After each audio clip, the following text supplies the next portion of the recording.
Muito boa noite, seja bem-vindo ao telejornal. O músico guineense Fernando Jorge da Silva vulgo Bidinte, que faleceu desde dia 28 do corrente mês, do mês passado, foi sepultado hoje no cemitério municipal de Bissau. Amigos, familiares e artistas prestaram a última homenagem na Casa da Cultura.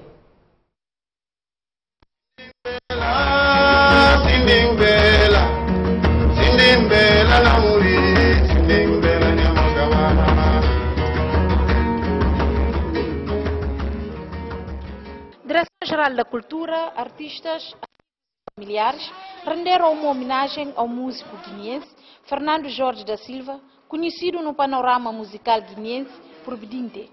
Foi um homem que gozava de grande simpatia no seio dos colegas músicos de velha e nova geração. Fernando Jorge da Silva, Bidinte, foi um dos membros destacados dessa geração de músicos africanos que levaram a sua música além fronteiras.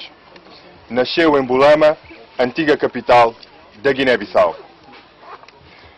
Apesar de que na família não havia antecedentes musicais, à exceção do seu tio Vicente da Silva, que cantava em todos os rituais e cerimónias manjacos, Bidinte tinha decidido desde a tenra idade dedicar-se à música. Em 1992 é convidado para dar alguns concertos, chegou a Madrid, onde começou a interessar-se pelo flamenco, desde o momento em que lhe ofereceram um disco de Camarón de la Isla. Nasceu o seu primeiro disco, Kumura, no qual os ritmos tradicionais da Guiné-Bissau se fundem com influências luso-brasileiras, flamencas e senegalesas. A apresentação de Kumura levou Bidinte à Alemanha, à Holanda, numa turnê durante o verão de 1999. Em outubro do mesmo ano, participou no disco La Banda Negra, para o qual Bidinte se une com outros artistas africanos, todos eles residentes em Madrid. Nesse mesmo ano, Bidinte participa no segundo Festival Sara com El Coração, onde conviveu com refugiados sarauís e onde ficou profundamente impressionado perante as condições nas quais as crianças vivem. Tema pertencente ao seu segundo disco, Irã de Fancas, no qual denuncia a cruel situação em que vivem as crianças de toda a África.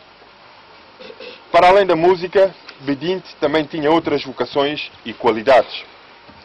A nível académico, formou-se como professor de Educação Física e chegou a dar aulas, ao mesmo tempo que sempre praticou desporto. Outra das suas paixões era a literatura. Bidinte adorava conhecer, aprender, por isso sempre andava a ler 2 ou 3 livros ao mesmo tempo. A cultura guineense ficou mais pobre com o desaparecimento físico de Bidinte.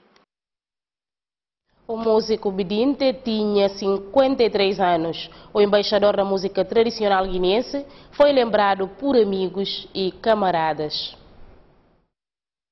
Familiares e amigos recordam, acima de tudo, um homem simples. Ele também tinha outra preocupação. As filhas agora disseram uma e elas com certeza sabem também aquela, que era a preocupação de ver todos os músicos, todas as camadas artistas juntos, unidos, porque ele era uma pessoa de paz, era uma pessoa que sentia muita dificuldade em estar. Às vezes pode-se notar a falta da presença dele num ou noutro evento, não por não querer estar, mas por querer ver todos juntos, unidos e todos como irmãos. E um pecador simples, dado para se acompanhar e dado para o mundo. Ele é alguém que se apanhará agora que o chega transformará na alegria. É que se viola na mão sempre, sempre, sempre, sempre. E assim só, assim que bonito. O músico estava a dar uma contribuição muito valiosa no domínio de música. Independentemente de se prestações a nível nacional, leva o nome de Guiné para outros cantos do mundo e divulgar a cultura guinense, universidades culturais é um músico que a nós não entendi como está inspirado na música tradicional e de que que não está falando como música moderna guinense. Bedinte deixou 4 filhos e obras que certamente marcará muitas gerações de músicos guineenses.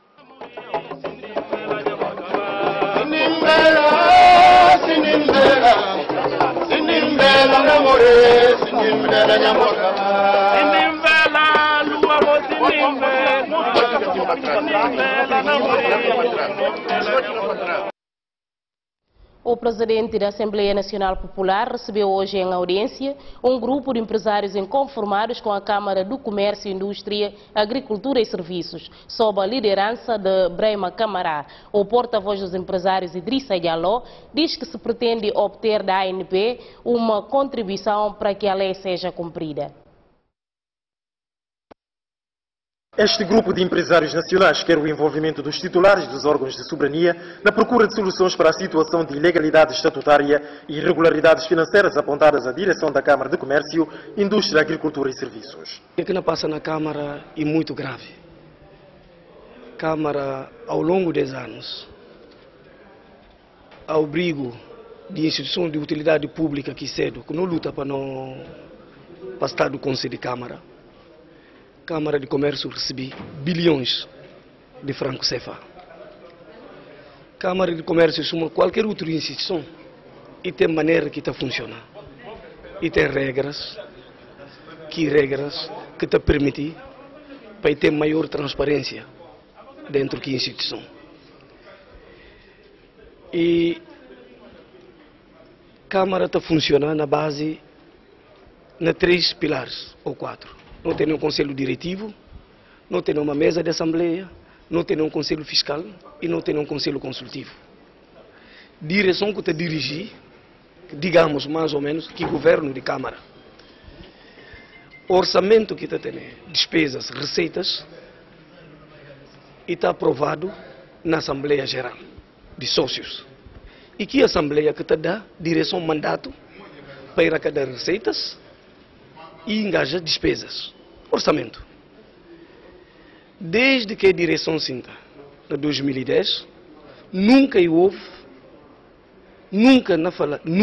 uma assembleia para aprovar orçamento e programa para a direção de Câmara.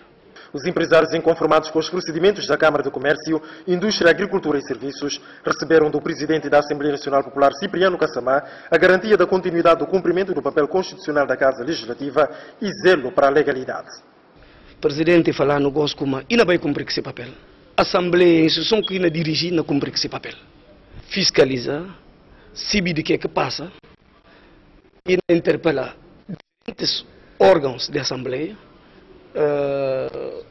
comissões especializadas, Tribunal de Contas, para saber de caso que não passa. É a opinião destes empresários inconformados que a atual situação da Câmara de Comércio, Indústria, Agricultura e Serviços não seja algo exclusivo ao setor privado, mas sim um assunto nacional pelas suas repercussões na economia do país. Mário Dias Sami é o novo presidente da Rede Parlamentar para Ambiente e Desenvolvimento Durável. Sami obteve 54 votos contra 35 de Daniel Suleiman Embalo durante o processo de votação que decorreu ontem na Assembleia Ordinária da ANP. Os deputados continuam reunidos na segunda sessão ordinária do ano legislativo 2014-2015, tendo dedicados um longo período ontem da eleição do novo presidente da Rede Parlamentar para Ambiente e Desenvolvimento Durável. Como resultado, Mário Dias Sami, com 54 votos, venceu a presidência desta estrutura da Assembleia Nacional Popular contra os 35 votos de Daniel Suleiman Embalo, no universo de 98 deputados que votaram. E por se tratar de uma iniciativa em defesa da natureza, Nelson Dias, representante do ICN na Guiné-Bissau, foi convidado a partilhar opinião sobre a matéria. Nós temos que juntar o crescimento ao desenvolvimento durável. E é possível. E nem toda a gente tem as características que a Guiné-Bissau tem, nem todos os países têm os recursos que nós temos. Vamos ter que reestruturar as nossas mentes, infraestruturar primeiramente as nossas mentes antes de infraestruturarmos o país.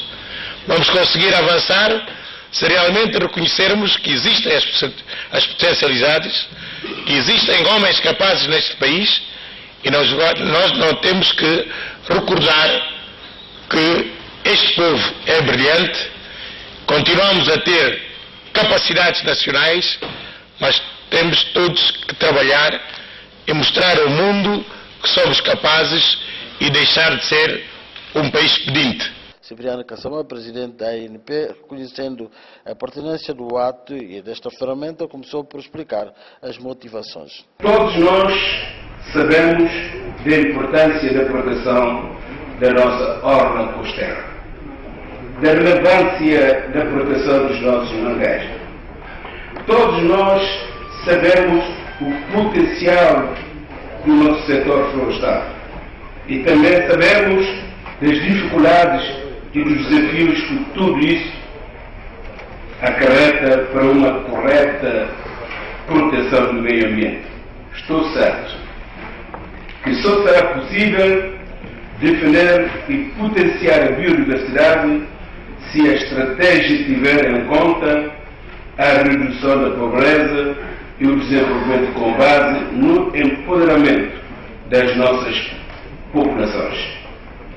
Só desta forma teremos novos vigilantes contra os atentados do ambiente ou dos atentados ao ambiente. E só com o benefício das populações é que teremos condições positivas para sairmos do ponto em que nos encontramos. Digníssimos deputados, no que concerne ao Parlamento, vamos utilizar a nossa diplomacia parlamentar e trocar boas práticas com os nossos parceiros para que esta rede cumpra o seu papel. Mário Dias Sami substitui assim neste posto Cipriano Kassamá, agora presidente da Assembleia Nacional Popular. Também ontem foi impulsada como deputada Cesaltina Antônio Nhaga em substituição provisória de Carlitos Barai por razões que desconhecemos. Agora convido-lhe a sua atenção para acompanhar o comunicado do Conselho de Ministros.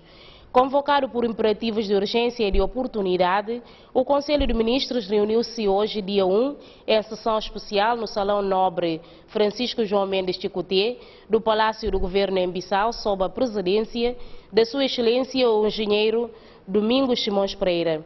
Alargada aos membros do Conselho da Segurança Nacional, o plenário governamental ouviu e analisou em profundidade o relatório apresentado pela Comissão Interministerial, criada para o efeito, bem como informações complementares prestadas, quer pelos membros do Governo, pelo Procurador-Geral da República, como pelo chefe do Estado-Maior-General das Forças Armadas.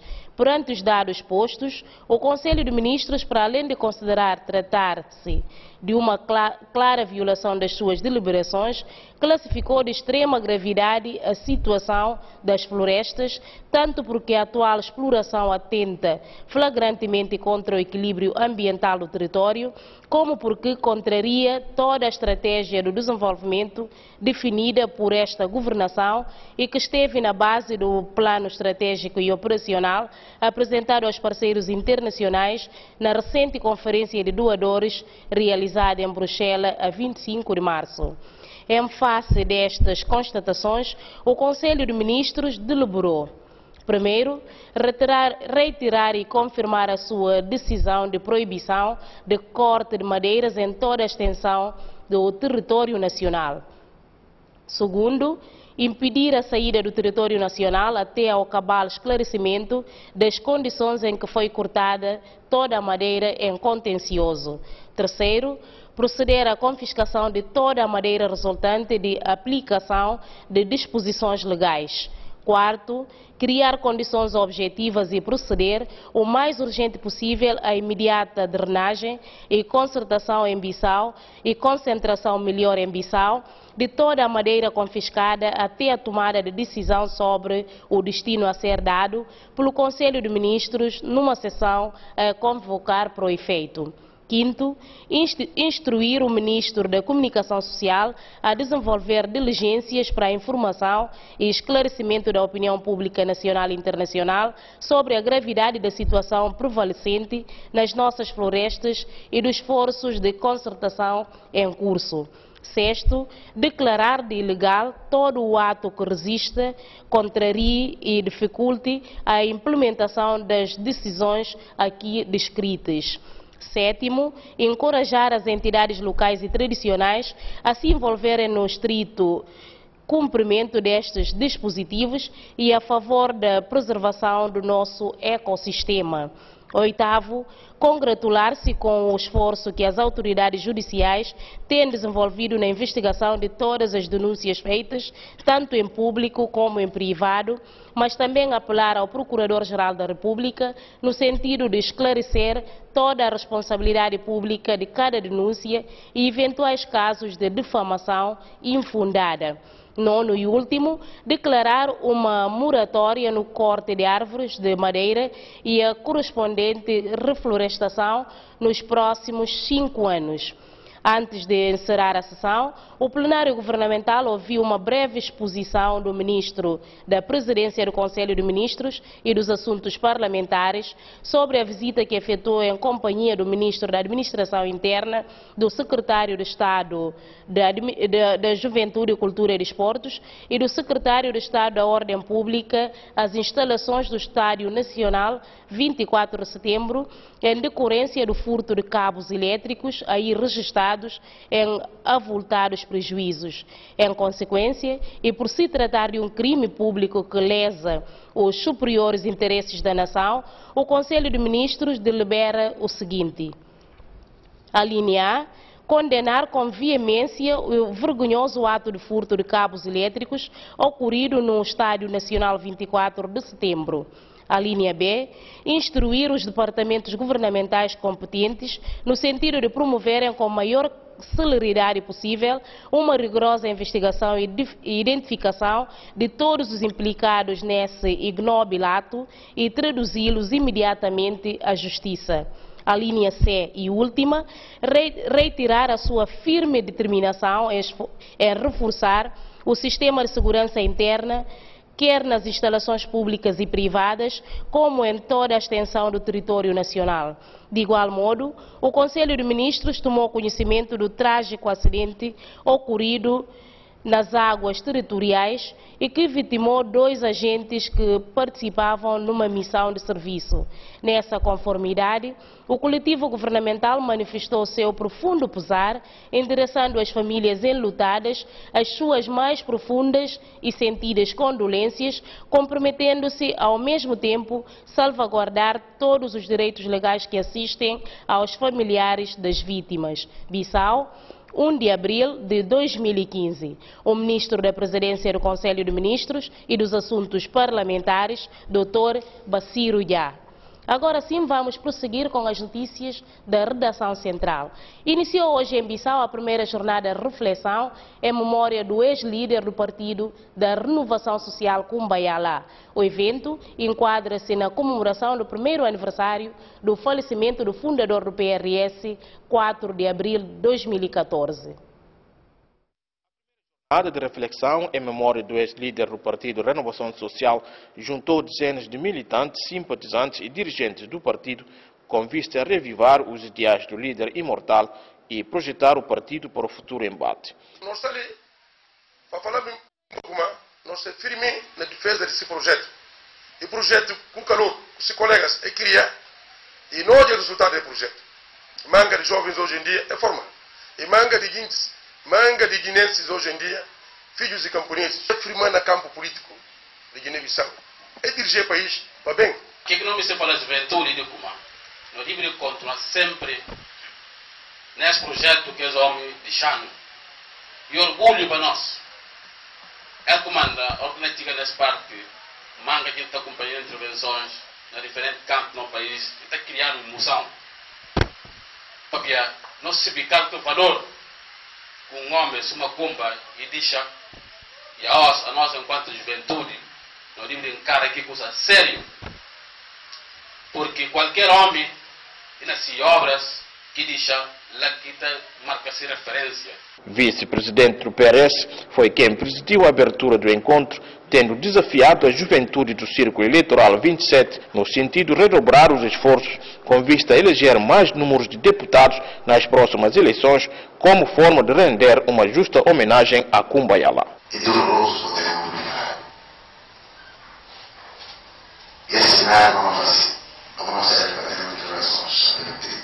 Não vai precisar de treino para aproximar, para não ter que mudar. Esse vai ser muito histórico para elas.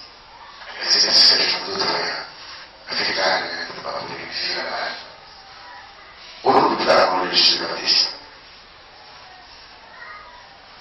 Nada se fica construído na próxima debate. O que tu quer para hoje, minimamente, tudo isso para não se identificar. Durante os trabalhos serão ministrados vários temas sobre vida e obra de Kumbayala, uma iniciativa da Juventude do Partido de Renovação Social do Círculo Eleitoral 27. Os populares do setor Chitole sentem-se enganados pelo governo e ameaçam incendiar todos os troncos de madeira caso o governo não retirar a proposta de confiscar os que ainda existem. Desmentem categoricamente que o abate das florestas continuam e acusam que são protestos lançados para lhes retirarem o que consideram possuir por legitimidade.